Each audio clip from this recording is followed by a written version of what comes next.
¿Qué tal, amigos de Revista Divergencia? Estamos en otra transmisión en vivo para poder platicar sobre el reto de las pymes frente al e-commerce, presionados por el COVID-19. Es un tema bastante interesante y que realmente estamos compartiendo el panel con expertos ahora sí que en la red, y les agradezco su participación a todos. Las presento. Contamos con la licenciada Rocío López, quien es licenciada en Relaciones Comerciales. Tenemos a la licenciada Paulina Miranda, quien también es licenciada en Relaciones Comerciales. Tenemos a la licenciada en Contaduría Pública Marta Esquivel. Y tenemos a la licenciada en Derecho Rosángela Fernández. Muy bienvenidas a todas. Muchas gracias por participar y por poder compartir sus conocimientos. Realmente será dividido en dos bloques. El día de hoy abordaremos el comportamiento económico de las pymes, recursos y facilidades que tienen, cuándo puede una pyme emigrar al e-commerce o comercio electrónico para los que no están muy asociados con el término, y pues esperemos que sea de su agrado y de utilidad para ustedes. Me gustaría presentar el tema. Esto deriva evidentemente por la contingencia generada por el coronavirus, en el cual la mayoría de las pequeñas, medianas y grandes empresas se ven forzadas a cerrar porque al final pues no son actividades esenciales algunas, y se ven obligadas también a cerrar por las bajas ventas. Entonces, la alternativa es el comercio electrónico, denominado e-commerce, de la cual nos hablarán cada una de nuestras panelistas. Y pues empezaremos hablando sobre el comportamiento económico de las pymes en México durante los últimos 3 años. Y este tema nos lo va a presentar la licenciada Rocío. Entonces, empiezo contigo, Rocío. ¿Cómo analizas el comportamiento económico de las pymes?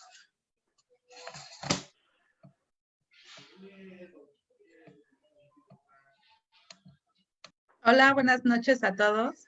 Muchas gracias, Revista Divergencia, por la invitación a este webinar.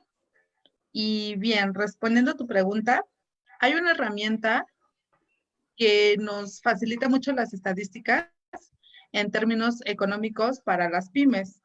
Es la encuesta nacional sobre la productividad y la competitividad de las micro, pequeñas, medianas empresas. Esta encuesta sabemos que tiene como finalidad mejorar el desempeño de las políticas públicas a nivel nacional y evalúa diversos parámetros para poder llegar a esas soluciones o recomendaciones. Entre ellos se encuentran las habilidades gerenciales del emprendimiento, también qué fuentes de financiamiento tienen estas pymes, las capacidades tecnológicas y de innovación, y también los apoyos gubernamentales que reciben para contribuir a este fomento a la cultura empresarial. Dicho esto, pasamos al dato estadístico por el INEGI, que en México existen 4.169.000 pymes. Y su función es tan importante porque sabemos que gracias a las pymes se puede generar el 78% de la capacidad de empleo en el país. Este es un número muy alto, muy enriquecedor, y además, en términos de valor, aporta el 42% al PIB. Sin embargo, algunas de las causas en este comportamiento que han tenido en los últimos 3 años las pymes, podemos destacar que hay, o que más bien no hay velocidad en su crecimiento, porque de este universo de pymes que asciende a poco más de los 4 millones, la mayoría no son escalables. Y esto dificulta mucho que puedan avanzar en ventas. En lugar de que año con año incrementen estos números, se estancan. Y sabemos que con el paso del tiempo uno no puede estar estancado porque evidentemente hay una inflación, y con la inflación pues todo sube, tienes que aumentar también tu objetivo de venta, aplicar nuevas estrategias, y eso es lo que no se cumple por parte de las pymes. De esto desprende que ese comportamiento carece de planes estratégicos y de cómo ejecutarlos. Algo que es también bien importante, porque si desde que tú estás emprendiendo no tienes claro cuál es tu objetivo de negocio, va a ser muy complicado que puedas estabilizarte como emprendedor. Una de las razones o de las causas que también influye directamente son las necesidades de crédito. Yo pienso que este es uno de los problemas o de los retos más grandes para las pymes, porque consideran que el crédito que se maneja para las grandes empresas es más fácil de darles o de dárselos a ellas que a las pymes. Por ejemplo, en la banca tradicional, lo mismo le cuesta, o el mismo trabajo le cuesta a un banco emitir un crédito por 100,000 pesos que por 10 millones de pesos. Y esto genera más burocracia porque le van a dar siempre como más preferencia a los créditos más grandes porque la inversión es más segura y porque es más grande la redituabilidad que con una pyme. Esa es una amenaza para ellos. Pero además enfrentan también lo que es una escasez tecnológica y de talento. Puede contribuir también en la falta de la visión estratégica, que pues ocasiona esto un enfoque de sus recursos en la operación y también descuidan actividades para el largo plazo. Las pymes necesitan sobrevivir prácticamente día con día. Entonces, por dedicar el tiempo a estas operaciones, a veces descuidan un poco la parte de la visión en el largo plazo. Por ejemplo, los que nos están escuchando, los que nos están acompañando, también me gustaría que comentaran si ustedes son emprendedores, tienen un micronegocio y cómo han manejado la inversión en tecnología y en el talento de su empresa. ¿Qué porcentaje le han destinado, los resultados que han visto? Estaría padre que nos los hicieran saber.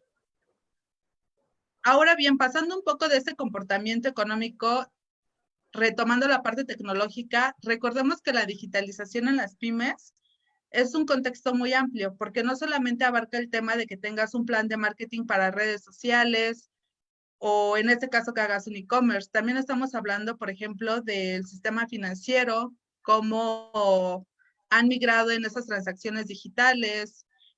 Por ejemplo, si ya eres una mediana empresa, el tema de la facturación, que ahora es electrónica, y en general toda esa tecnología que influye para automatizar los procesos de operación son lo que también incluye esta era digital para las pymes. Hay un dato que es muy interesante de conocer, porque en México, del universo de los 4 millones de pymes, solamente el 6% aprovecha las tecnologías de la información. ¿Ustedes a qué creen que se deba este dato tan mínimo? O sea, solo el 6% tiene este aprovechamiento y este uso de la tecnología. Resulta además que la productividad de una empresa grande o establecida incrementa o es más bien operado 6.3 veces más que una microempresa. Es mucha la diferencia por no incluir esos procesos tecnológicos que, como he comentado anteriormente, tienen que ver con otras causas, principalmente con la del financiamiento. Otro dato también es que el 82% de las pymes cuando desaparecen antes de los 2 años, porque usualmente no son rentables o no tienen los recursos tanto tecnológicos como de investigación de mercados, como el plan estratégico, comercial, y eso es muy lamentable porque puede que la idea sea buena, la idea de negocio, y sin embargo, por no tener el acceso a la información o a los recursos, deserten. Aún así, con estos datos, México está entre los 7 países que más rápido están creciendo en términos de adopción de las tecnologías de la información en las pymes. Y bueno, debemos tomar muy en cuenta que toda esa transición nos las demanda la industria 4.0, que es la industria que actualmente vivimos, y que precisamente propone las técnicas de automatización en la producción para, para aportar información en tiempo real y para que las empresas pues puedan tomar decisiones más rápidas y más concretas.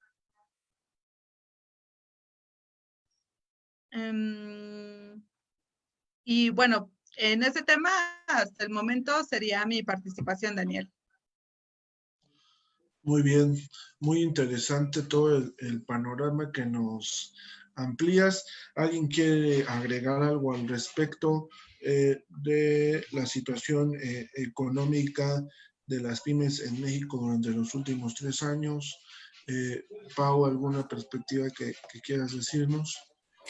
Bueno, considero que es importante, como ya lo dice Rocío, que las pymes centren todas las capacidades que tienen, que, o sea, no es necesario que tengan grandes recursos para que aprovechen todo lo que tienen en su contexto. O sea, las tecnologías de información hoy en día están al alcance de todos. Entonces, las pymes pueden buscar cómo hacer que ese alcance que tienen, aunque sea mínimo, potencializarlo para obtener mayores recursos. Claro, evidentemente. ¿Alguien más quiere decir algo, Rosángela, al respecto? Pues referente a lo que comentaba, de que solamente el 6% está usando nuevas tecnologías o se está mudando a esta modalidad digital, creo que parte del problema es la confianza que se ofrece al consumidor o al usuario. Porque no es lo mismo verle la cara a alguien y saber a dónde ir a tocar una puerta que hacerlo todo a través de un medio digital.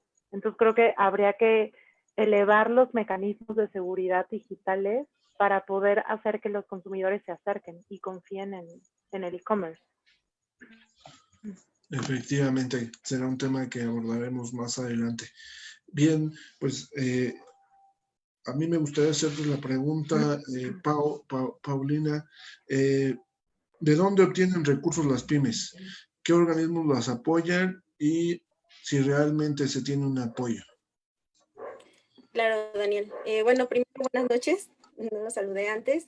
Y agradecer también el espacio que nos están abriendo para poder pues compartir estos temas en los cuales somos expertos. Y bueno, para empezar, necesito decirles que para que una pyme obtenga un recurso o se centre para buscar un recurso, es necesario tener en cuenta 3 cosas. 1, el tamaño de la empresa o de la pyme. 2, la capacidad que tiene. Y 3, ¿a cuánto tiempo? ¿De qué tamaño es el proyecto para que esa inversión se vea reflejada adecuadamente? Y bueno, con esto, el primer recurso de donde obtienen las pymes es un fondo a recurso perdido. ¿Qué es un fondo a recurso perdido? Bueno, ya sea instituciones privadas o públicas, otorgan dinero a las pymes sin necesidad de que éstas lo devuelvan. En este caso, es conveniente ponerlas a concursar por esos mismos recursos. No es tan que se lo regalen, o sea, bueno, les dan el dinero, pero siempre y cuando su proyecto sea rentable, sea escalable y sobre todo que se justifique después en qué se ocupó esos recursos, en qué se ocuparon. Y bueno, dentro de estas, por ejemplo, tenemos a Ceresol, antes el INADEM, que otorgaba la mayoría de esos fondos en México, y a la Comisión Nacional de Apoyo para Pueblos Indígenas, entre otras. Después tenemos las instituciones públicas. Esas instituciones lo que hacen es sacar convocatorias para que las pymes, ya sean recursos a fondo perdido también, que es donde entran también Cedesol e INADEM entraba, estas las ponen igual a concursar o bien les dan créditos para que puedan obtener los mayores recursos. Entre estas, pues también encontramos a la Secretaría de Economía, a Pronafin, que es únicamente para microempresas, y otra vez a la Zagarpa. También encontramos instituciones bancarias, como es la Nacional Financiera, perdón, como es la Nacional Financiera, que otorga créditos para distintos tipos de empresas según su giro. Es el tipo de emprendedor también, el tipo de proyecto, lo que les comentaba, si es escalable, qué tan grande es, las modalidades de financiamiento y el tipo de empresario. Es muy importante tener esto en cuenta porque a veces, por decir, si yo tengo una pyme y yo no me identifico como tipo de emprendedor, tal vez el recurso que yo obtenga no lo voy a justificar o no lo voy a aprovechar a lo máximo. Después encontramos a las fundadoras públicas y privadas, que son plataformas de fondeo colectivo, que muchas personas de diferentes lugares donan dinero para un proyecto.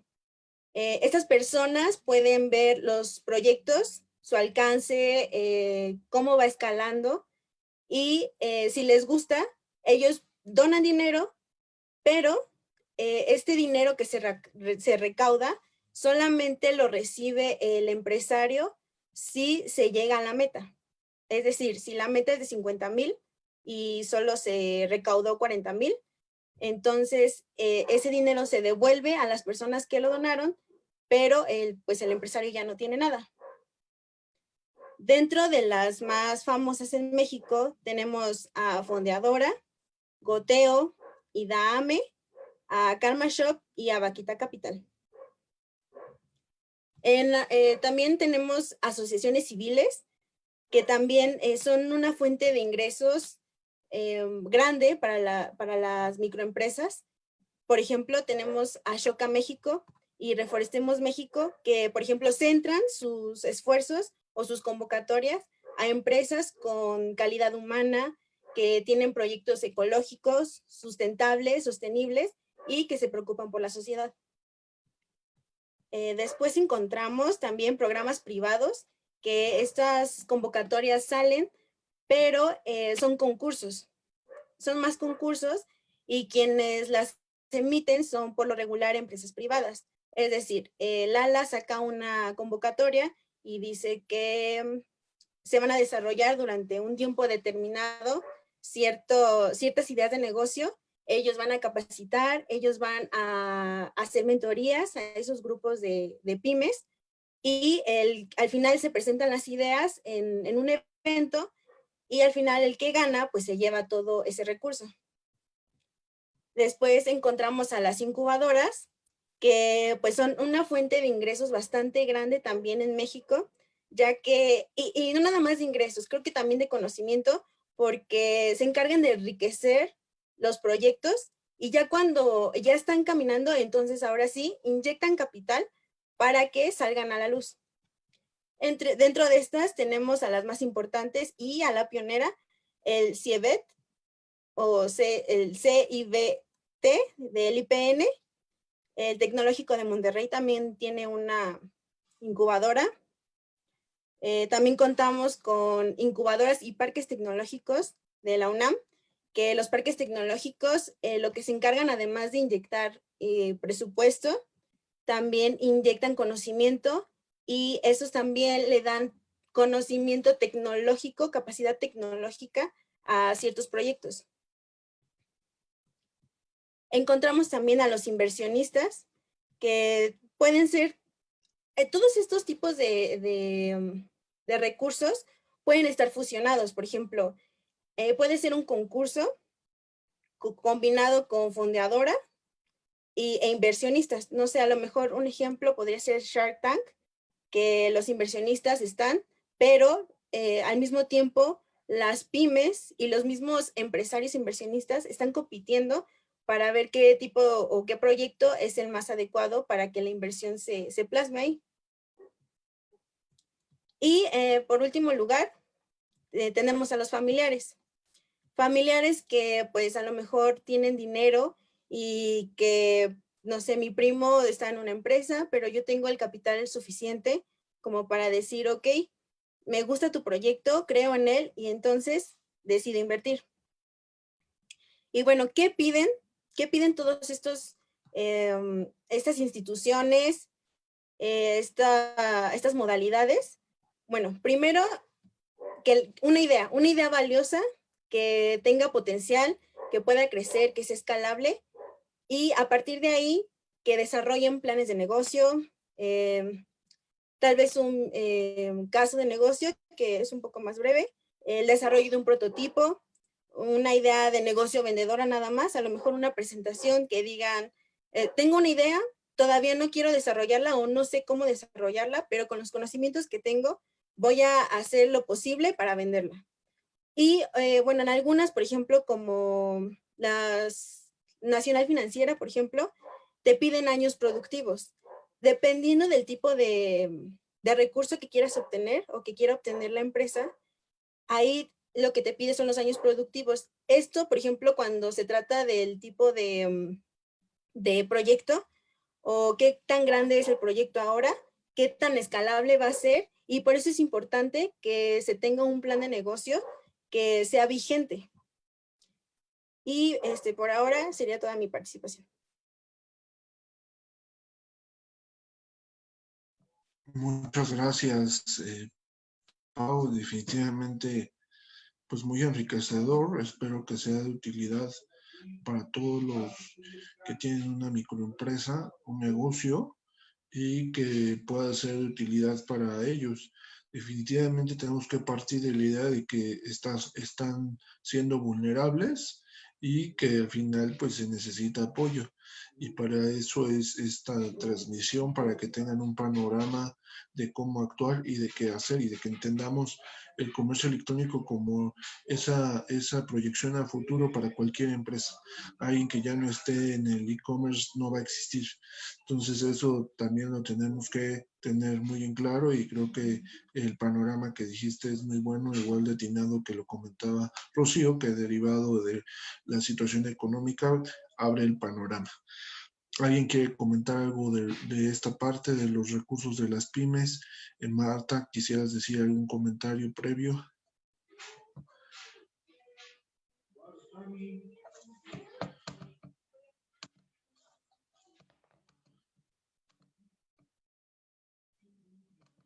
Sí es importante saber que existen muchos apoyos económicos para diverso número de empresas y de varios tipos, desde fondo perdido hasta que son cobrables bajo ciertos intereses. Yo creo que todos los inversionistas, sean bancos, sean personas físicas o morales, familiares, lo que buscan es que se tenga un progreso. Y hay quienes, como personas apoyadas, no toman en cuenta esa facilidad. Quieren que se les regale el apoyo, no quieren trabajar para lograrlo. Hay lugares donde te piden un curso, inclusive te dan de manera genérica y global materias de economía, de contabilidad, de administración, de ventas, y después de que te dan toda esa serie de conocimientos técnicos, te dan un recurso. Hablo en específico, por ejemplo, de la Secretaría de Economía. Entonces hay muchas personas que no lo buscan, y ya cuando lo empiezan a buscar, no se dan el tiempo y la oportunidad para poder tener efectivos esos apoyos. Eso es algo muy importante que también deberían pensar los pequeños y medianos empresarios, que hay que darse el tiempo para tener acceso a estos créditos o apoyos. Por el momento es todo. Muy bien. Ahorita vamos a preguntarte algo que quieran comentar, Rose, al respecto de los recursos de las empresas.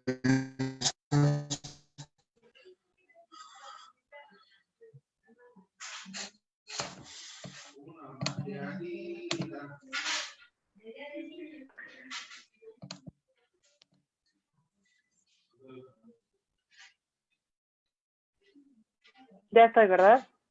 Ok. Quería saber la diferencia entre crowdfunding y crowdlending. Creo que Paulina es la experta y nos puede contestar esa pregunta. Muy bien. Pau. No estoy tan especializada en crowdlending, pero mira, el crowdfunding lo que hace es que En la plataforma subes tu idea de proyecto, algunas especificaciones o muestran algunas especificaciones y es cuando la gente entonces decide participar.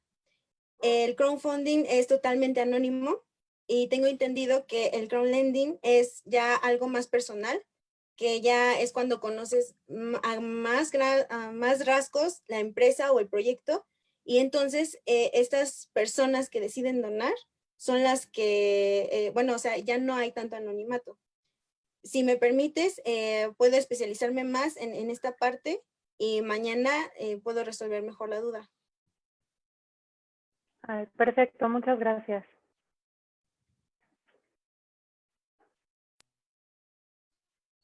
Perfecto. La idea es tener un panorama básico y que van saliendo, siendo una contadora especializada en empresas.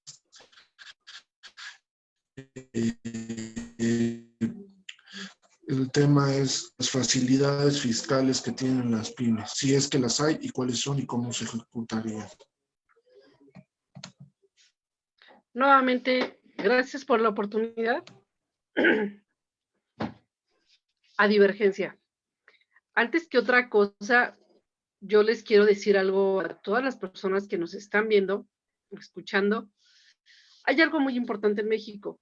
La Constitución en el artículo 31 nos indica que todos los mexicanos tenemos la obligación de contribuir con el gasto público. ¿Qué tipos de obligaciones son esas? Los impuestos. Tenemos los pagos de derechos, como son el agua, el predial, etcétera. Otros que son impuestos locales, como nómina, etcétera. Entonces, a muchos mexicanos se nos ha olvidado que en cierta forma nosotros debemos cooperar. Si tenemos una actividad comercial, cualquiera que fuera esta, tenemos obligación como mexicanos de contribuir para que el gobierno administre estos ingresos y al mismo tiempo nos den los servicios que necesitamos, como son el alumbrado público, servicios de agua, carreteras, etcétera. A muchos se nos olvida y tenemos mil pretextos para no pagar. Sin embargo, yo les voy a comentar algo. Las pequeñas empresas, cuando uno inicia cualquier negocio como persona física, generalmente son informales. Sí es muy cierto que casi el 80% de empleos los dan pequeñas y medianas empresas en México.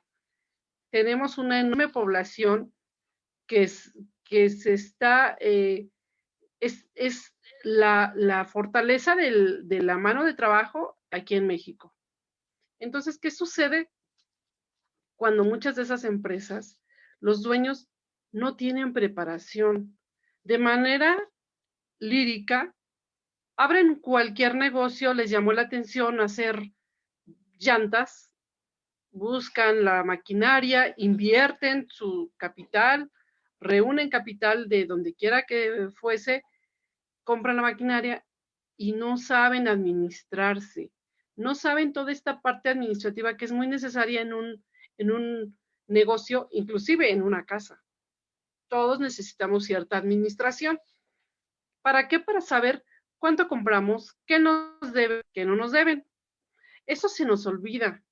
Y al cabo de cierto tiempo viene un fracaso, que no solamente es un fracaso económico, es un fracaso también emocional dentro de una sociedad. Ya lo mencionaba Rocío, después de 2 años desaparecen, y eso si bien les va. Entonces, por principio de cuentas, yo soy de la opinión que sale más barato acudir a un especialista y decirle, oye, abogado, contador, especialista en comercio, quiero hacer este negocio y no sé cómo hacerle. Cualquiera de estas personas, este tipo de profesionales, va a apoyar al nuevo empresario. Si tiene 10 pesos en la bolsa, 100 pesos, 1 millón, o 10 millones, cualquiera de estas personas profesionales le va a decir cómo puede hacer las cosas. En principio de cuentas, hay que darse de alta en el SAT. El SAT es la oficina que está administrando los ingresos de todos los contribuyentes. Es muy fácil darse de alta con tu CURP.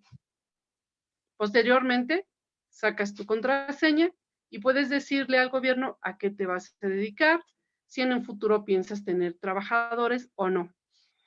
No nos cuesta, pero nos da miedo.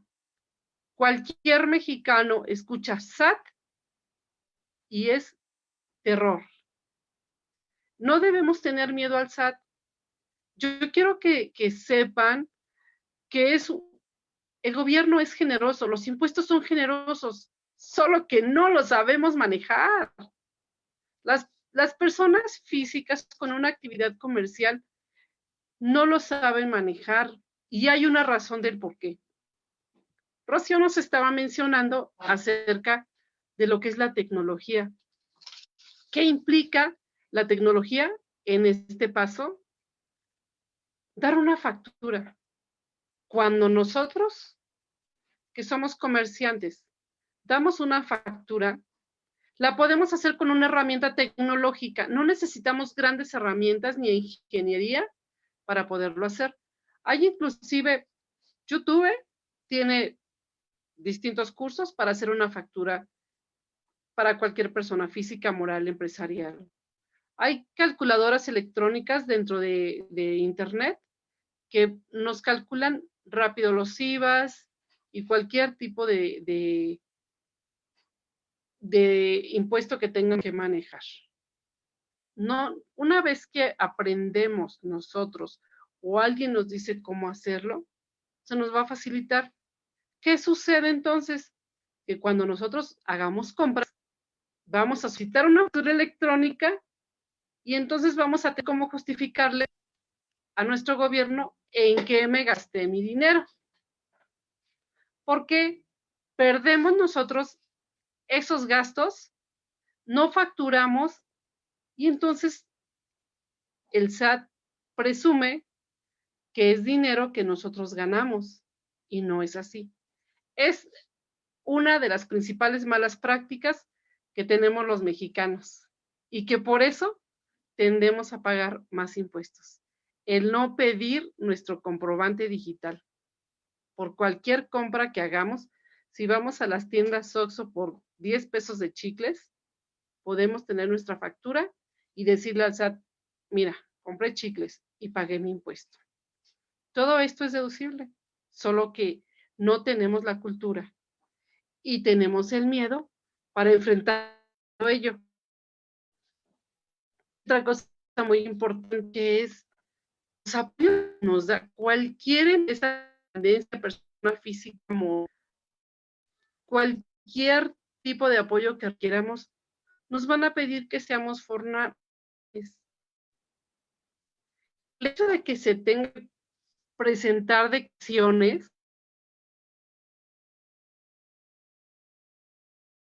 a pagar impuestos, administración, si yo le digo al SAT dinero,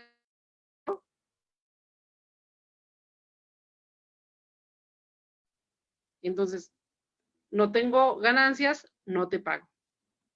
Que es uno de los impuestos que es el ICR, el que nos cobran por las utilidades que podamos tener dentro de un mes o un año. Entonces, si nosotros no tenemos ganancias, no vamos a pagar. No pasa nada. Solamente hay que ser formales. ¿Para qué?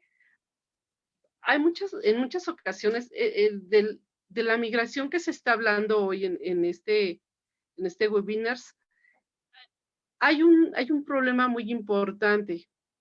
¿Cuál es? Tú llegas a vender cualquier producto y te dicen, tu cliente, te deposito, te hago transferencia. ¿Y qué sucede con el vendedor, con el productor, con el proveedor? No tengo cuenta bancaria. No me hagas transferencia. A mí no me gustan esas cosas. Y se retiran. no cierran un negocio porque no quieren incluirse dentro de todo este mecanismo tecnológico para poder vender. Eso es un grave problema. 2, quieren vender, a veces el mercado no es el medio por el cual pueden vender. ¿Por qué? Porque están fuera de ese mercado. No saben dónde vender. Desafortunadamente quieren vender trajes de baño en una ciudad donde hace frío. Y es algo muy equivocado. Entonces, ¿qué sucede? Si yo estoy en la ciudad de Toluca, que es muy frío, puedo vender trajes de baño. ¿Cómo los voy a vender? Por internet. Y todo el proceso se va a hacer vía electrónica. No importa lo que tenga que vender. Si yo migro mi sistema de ventas a un negocio por internet, seguramente asesorado por un especialista, voy a vender, viva donde viva. Y mi negocio no va a desaparecer en 2 años. Contrario a esto, voy a poder crecer. ¿Qué voy a hacer? Si yo como pequeño contribuyente inicio un negocio con 5,000 pesos, 10,000 o 20,000, si en un año yo alcanzo a vender o facturar 2 millones de pesos, seguramente voy a tener que migrar a otro tipo de contabilidad. Pero, si no vendo 2 millones de pesos en un año, me quedo como estoy. Yo, como pequeño contribuyente, el primer año, el gobierno, el SAT en este caso, nos permite no pagar ICR por actividades al 100%. Si yo el primer año gano 100 pesos, no me va a cobrar ningún tipo de ICR por los 100 pesos. El segundo año me va a pedir que le pague solamente 10 pesos. Si le tenía que pagar 100 pesos, solo le voy a pagar 10 pesos. Entonces, el tercer año le voy a tener que pagar de 100 pesos que le tendría yo que pagar de impuestos, solo 30 pesos. Y así hasta llegar al 100%. ¿Qué más podemos pedir? Solo una cosa. Antes, después, cuando ya lo hiciste, cuando lo estás haciendo, acércate a un profesional para que te diga cómo vas, si vas bien, si vas mal, cómo lo puedes iniciar o cómo le puedes dar seguimiento a tu negocio para que seas más acertado en las ventas, que es el objetivo de tu negocio. Por el momento esto, y si alguien tiene alguna duda, para eso estamos en Divergencia, para apoyarlos. Les agradezco y si hay comentarios a sus órdenes, aquí estamos. Y gracias también. Marta, por este comentario. Tenemos que también parte del tema del día de hoy era que ante la contingencia se tiene que actuar de manera diferente y acercarnos al comercio electrónico. Entonces, la verdad, creo que tenemos que, lo que dijiste es para que las empresas lo adopten, para que en sus impuestos se vean reflejados frente a esta contingencia y claro que va a tener un beneficio. Muchas veces no queremos pagar impuestos pensando que nos... Y ahorita me gustaría hacerte un comentario, Rose, respecto de esto, de qué facilidades fiscales ves en el e-commerce.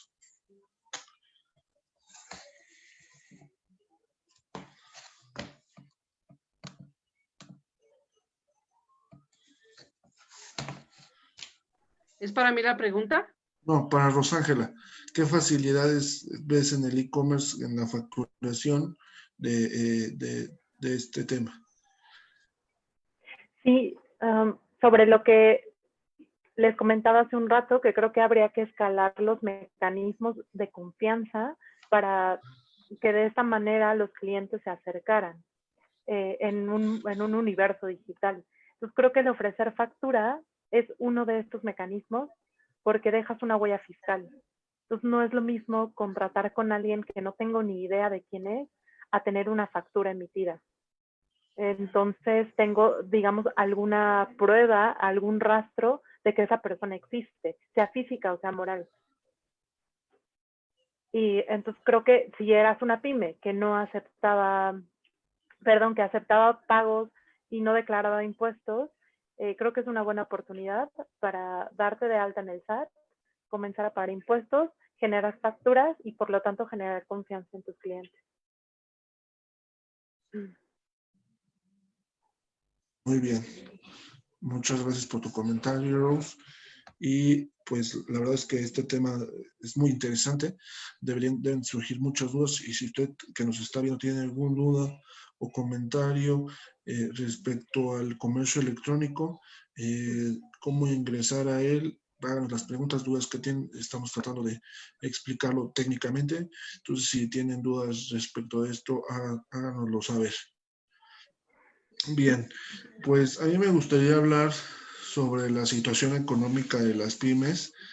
Evidentemente, la situación económica ha caminado, ha cambiado por la contingencia y me gustaría hacer algunas precisiones para saber identificar qué sector empresarial puede acercarse al comercio electrónico. Me gustaría empezar diciendo que pues, la situación de las pymes, primero que nada tenemos diferentes sectores empresariales. El primero de ellos, denme un segundito, no.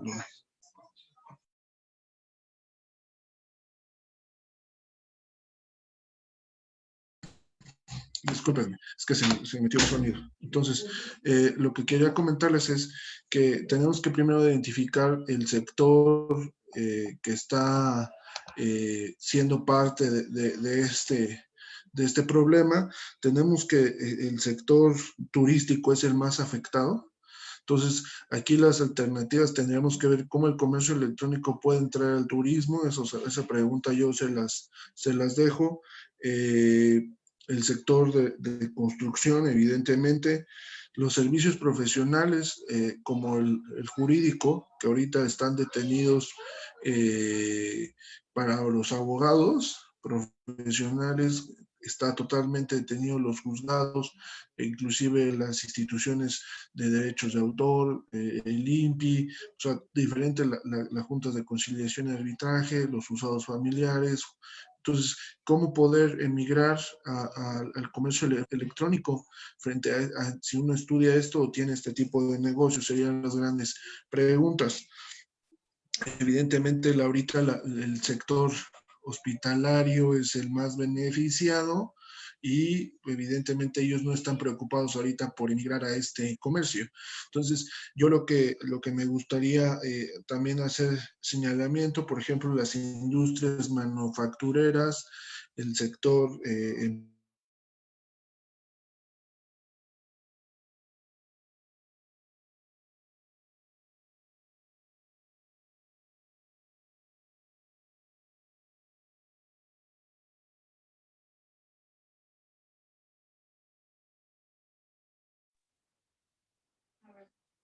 Te perdí, Daniel. Dani, ¿sigues ahí? Te perdimos. Creo que te perdimos un momento, Dani. Como 10 segundos. Te ¿Mandé? perdimos 10 segundos. A ver si nos puedes repetir. Ok. Que le decía que, bueno,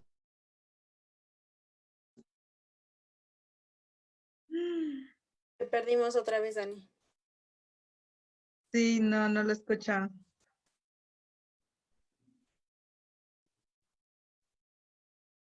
Bueno, en un momento esperemos que Dani restablezca su conexión. Queremos también saber inquietudes de ustedes, de las personas que nos están escuchando, para conocer si tienen alguna inquietud al respecto en el tema de por qué las pymes actualmente se están viendo presionadas por lo que estamos pasando, que es esta pandemia, a migrar a lo que es un e-commerce y sobre todo dejar un poco claro en qué casos tu pyme puede llegar a migrar a lo que es el e-commerce, porque también es una idea o un plan de negocio que debe ser muy analizado, porque dependiendo tu sector, es cómo te puedes Creo que ya regresé. cambiar a esta parte del e-commerce. Sí, Dani, ¿nos podrías repetir lo último que comentaste? sí, les estaba comentando que, por ejemplo, el sector de alimentos ahorita no es necesario que migre el e-commerce a pesar de que ya tiene las herramientas, pero estamos hablando de que la industria manufacturera, la industria, o no sé si ustedes lo consideran necesario, también ustedes son los expertos, como lo mencioné, la industria turística, la industria de servicios profesionales muchas veces ahorita está detenido, cómo poder migrar o posteriormente a esto, ¿qué ventajas tendría migrarse? Tomamos en cuenta, hay varios análisis al respecto de los que van a ser más afectados ahorita por el coronavirus. Alrededor de 100,000 pymes están peligrando la forma de su trabajo por este coronavirus. Entonces me gustaría que ustedes me hicieran algún comentario al respecto, cómo poder o qué facilidades tiene estos sectores para unirse al e-commerce. ¿Cómo lo ven? ¿Qué facilidades tendrían o qué complicaciones tendrían? No sé si alguien Marta, creo que quieres responder un poco. Sí, yo creo, Daniel, que más que complicaciones, ahora pienso que pueden ser facilidades. ¿Por qué? Porque afortunadamente o desafortunadamente las personas no estamos saliendo a las calles a ver las tiendas, a ver qué se nos antoja, justo porque no hay los medios económicos, porque muchos perdieron el empleo. Sin embargo, hay mucha gente que está trabajando. Y sí tengo una experiencia reciente con los clientes. Déjame decirte algo, estamos en una situación donde quien quiera vender hoy lo que tenga en su local, en su casa, en su tienda, inclusive un artículo de primera necesidad, como es cubrebocas, batas, etcétera, equipo médico, muchos empresarios, me ha tocado escuchar algunos de ellos y me dicen, no, yo solo si veo a mi cliente de cara a cara, cierro un trato. Yo solo si me paga en efectivo, lo cierro. Y les digo, no, es que hoy no hay tiempo. Esta circunstancia, esta cuarentena nos da un empujoncito para llegar al e-commerce de manera muchísimo más rápida. Y el día de hoy, quien anuncia un vestido, quien anuncia un cosmético, quien anuncia un material médico, un equipo médico o una vestimenta médica de primera necesidad, que son bastantes, quien lo anuncia es quien vende. ¿De qué manera? Internet. ¿Cómo lo hagan? Facebook, páginas de grupos comerciales, página comercial preparada por profesionales. Quien lo haga hoy es quien lo va a vender.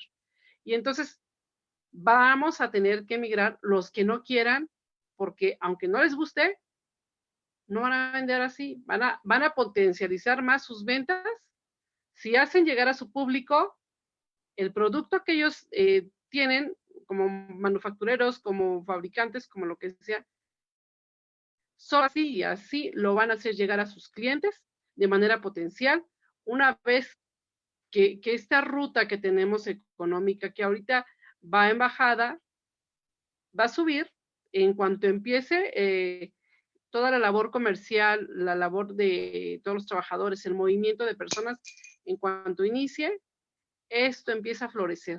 Si eres tú una persona que va a migrar. Si no migras, te pierdes. Y como decía Rocío, desapareces. Es la facilidad que tenemos hoy. O caminamos hacia adelante, aprendemos, acompañados o solos, pero lo tenemos que hacer. Es una facilidad y para eso está el Internet. Es mi comentario.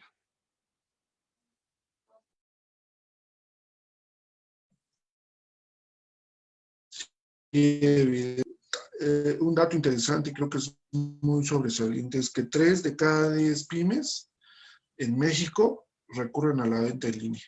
Entonces, eso es un dato muy, muy fuerte para los negocios. Y es a lo que nos está llevando esta contingencia. Es un punto importante y que lo tiene que reflexionar aquel que va a poner un negocio. Un comentario rápido, Pau, ya para darle continuidad. Adelante. Bueno, me gustaría recalcar algo que dijo Marta, que es que ahorita sí existen retos, porque eso es innegable, pero además hay muchas oportunidades. Uno de los retos que yo identifico y del cual también habló Marta es que las pymes desconocen o son muy pocas las que conocen la parte fiscal. Entonces, ellas mismas no aprovechan eso que tienen a la mano o la mínima información. Ahora, si hablamos del comercio electrónico, pues de esa parte que conoce algo de la parte fiscal, las que se enfocan en la parte fiscal del e-commerce, o sea, son menores. Entonces, eso va reduciendo y va limitando a esas pymes a que migren. Y bien, si las que no conocen la parte fiscal del e-commerce deciden migrar, posiblemente o a veces no saben cómo aprovechar o maximizar esos esfuerzos porque desconocen muchas leyes. Sí, es muy, muy importante lo que señalas, Pau. Bien, pues vamos a pasar al otro tema. Me gustaría que alguien hablara. Rose, ¿qué nos puedes decir? ¿Qué va relacionado con lo que estaba diciendo anteriormente? ¿En qué casos? Ok. Pues yo creo que cualquier pyme puede mudarse al e-commerce, solamente que hay que distinguir entre lo que se tiene que hacer online y las actividades que son meramente offline. Y de las dos partes, tanto si ofreces productos como si ofreces servicios. Si ofreces productos, va a haber un momento en que tu contratación o toda tu prestación no se lleve a cabo en una plataforma. Vas a necesitar de una paquetería que envíe y entregue el producto. Pero eso no significa que no puedas estar en una plataforma digital. Por la otra parte, si ofreces servicios, pues también se dividen en dos. Una parte es la contratación del servicio y la segunda, la prestación del servicio. La contratación siempre se va a poder hacer por medios digitales. Y la prestación, bueno, claro que hay prestaciones que necesitan un espacio físico forzoso, a lo mejor un salón de belleza. Pero yo creo que uno de los retos más importantes que ha dejado la cuarentena es que ahorita muchas de esas empresas están ofreciendo monederos electrónicos para que, o sea, el servicio ya está, la contratación del servicio ya está. Entonces, el día que termine la cuarentena y pueda salir, entonces irás a canjear la prestación del servicio. Pero no le veo ningún impedimento a ninguna de las industrias para que puedan estar dentro de una plataforma digital. Eso, y creo que el mayor reto va a ser cumplir con los aspectos legales. Pero por eso se habla de una mudanza, o sea, no es algo que tengas que cumplir adicional de lo que ya venías cumpliendo. Tú te mudas al e-commerce y tienes que ofrecer exactamente lo mismo, las mismas garantías que le ofrecías a tu cliente en un espacio físico. Pero claro, se ofrecen diferente, ya no estamos cara a cara. Entonces, tengo que hacerte saber, por ejemplo, en el aviso de privacidad. Si yo en mi página web estoy recogiendo datos, a lo mejor tiene un formulario o incluso te pida que hagas una cuenta con una contraseña, tengo que avisarte que estoy recogiendo esos datos y para qué finalidad. Y también darte la oportunidad de que en el momento en que tú me digas, ya no quiero que uses mis datos, puedas acceder a un mecanismo para cancelarlos, para que yo los borre o quizá hasta para rectificarlos. Otro aspecto importante es las casillas de consentimiento, o sea, donde tienen que estar, a lo mejor que yo te diga que voy a usar tus datos para enviarte publicidad posterior al servicio que te presté, que realmente no es una actividad principal, sino una secundaria. Entonces tendrías que otorgarme el consentimiento adicional para poder yo hacer esta práctica. Y si no lo hacen, Lo que va a pasar es que ahorita es un periodo de transición. O sea, ahorita van a dejar que todo el mundo migre al mundo online, pero va a llegar un momento donde las controversias comiencen. Entonces, Profeco se va a llenar de denuncias y lo que va a pasar es que van a implementar multas. Y una multa para una pyme significa un cierre. Entonces, por eso es tan importante que al momento de migrar sean de los aspectos que más tomen en cuenta. Sus términos y condiciones también tienen que estar exactamente llenados como ellos prestan el servicio. Y es que pasa mucho que como piensan que es un documento, un requisito más que debe tener la página de internet, lo descargan de algún sitio.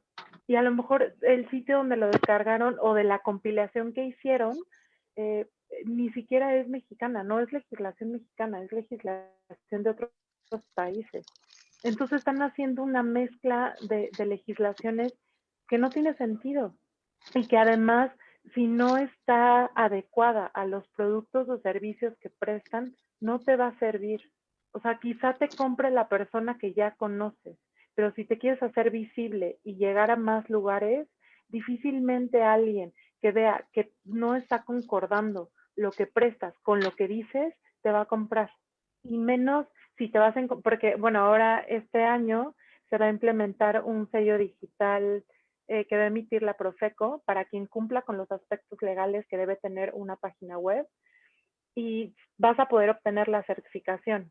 Esa es una. Y va a haber otra que ya existe, pero no está tan bien implementada, donde la Profeco va a hacer búsquedas y análisis, auditorías web de las páginas para ver que estén cumpliendo. Y si además tienes alguna queja en Profeco, bueno, vas a aparecer en un buró, digamos, y pues, o sea, esto te va a traer problemas, porque entonces, si yo quiero, son herramientas para que el cliente confíe. Si yo me meto al programa de la Profeco para buscar tu tienda online y veo que no estás cumpliendo con todos esos requisitos, a lo mejor de seguridad de mis datos, que al rato terminan que tú vendiste la base de datos y me están hablando de otros lados que pues yo ni conozco, que no ofrece seguridad a lo mejor en el pago. Pues obviamente no me va a dar confianza comprarte, porque a lo mejor no te conozco, porque nunca te he visto. Creo que es una buena inversión para las pymes que se están mudando al e-commerce, tomar esto en cuenta, cumplir con todos los aspectos legales que implica tener una página web, sobre todo porque le estás dando confianza a tus clientes. Ellos son al final los que hacen que tu empresa crezca. Entonces es una manera de cuidarlos. Gracias, Rose, por el comentario.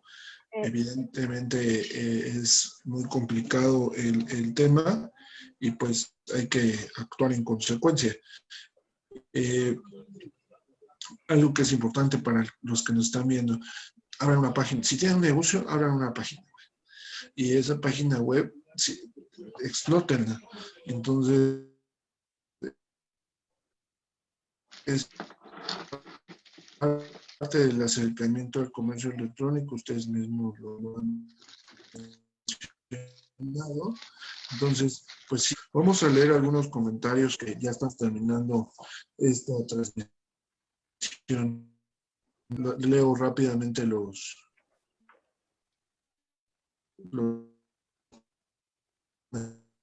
comentarios que nos han dejado. Nos comenta que Raúl Mejía Torres es un compañero nuestro. El internet ha colapsado por tantas personas que utilizan el porcentaje tan bajo por el alfabetismo tecnológico es difícil. Dice Iván Granados, hablando de pymes, hay gente grande que tiene negocios, pero es la misma gente que le cuesta o le costó tanto el tan solo hacer un ahorro en un banco, piensan que lo van a perder todo. ¿Qué hacer en estos casos? El apoyo financiero para que puedan acercarse al uso de la tecnología. Alguien que quiera hacer un comentario a estas preguntas rápidamente, ya estamos despidiéndonos.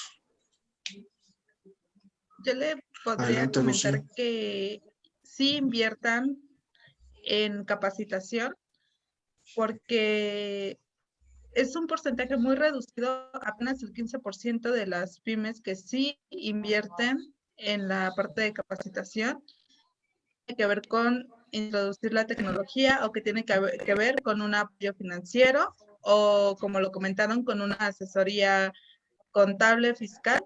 Entonces, sí inviertan en esta parte de capacitación.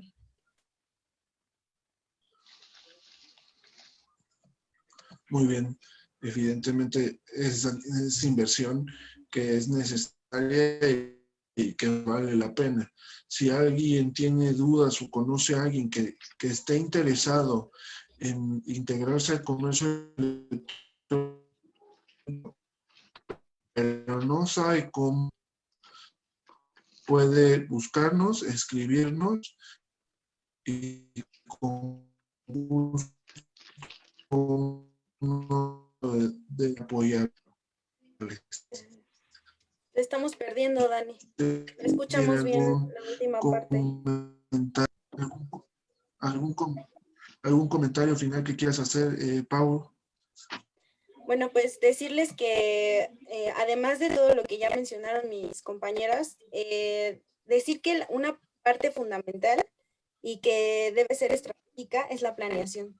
Si a pesar de que tengas todos los recursos, si tienes la parte fiscal, la parte contable de tu lado, si tienes todo, cómo gestionar, ni tienes una visión, una misión, entonces nada de eso va a servir, porque a pesar de que tengas todos los recursos e intentes pues hacer lo mejor, no, si no hay una planeación, no va a haber un futuro.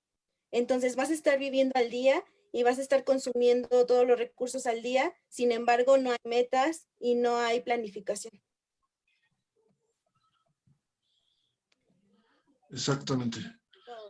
Pau, muy bien el comentario, acorde a lo que estamos diciendo. Rose, ¿algún comentario final? Sí, yo quería darles una recomendación, especialmente a los artistas o creativos o emprendedoras que tengan algo que ver con innovación. Porque justo de los aspectos legales de los que les hablaba, si ustedes los tienen bien hechos, con eso mismo pueden proteger la propiedad intelectual que está dentro de su página web, así como el comportamiento que esperan de sus usuarios cuando visitan su página web, que no vayan a tomar imágenes de ahí y a lo mejor las usen sin su consentimiento, fotografías, textos de un blog. Entonces, bueno, esa es una especial recomendación para artistas y creativos. Muy bien, Rose. Pues muchas gracias a Paulina, a Rosa, a Rocío y a Rosángela por su participación en esta mesa. Mañana tendremos la parte 2 de nuestro programa, el cual estarán, aparte de las panelistas que tenemos el día de hoy, otras personas que nos hablarán sobre los impuestos fiscales, cuáles son las capacidades tecnológicas, si México está preparado para el modelo de negocio, cómo reactivar las pymes, cómo el correcto manejo financiero de las pymes. Entonces el día de mañana lo tendremos. Mañana es nuestro 5º aniversario no se lo pierdan. Muchas gracias por estar.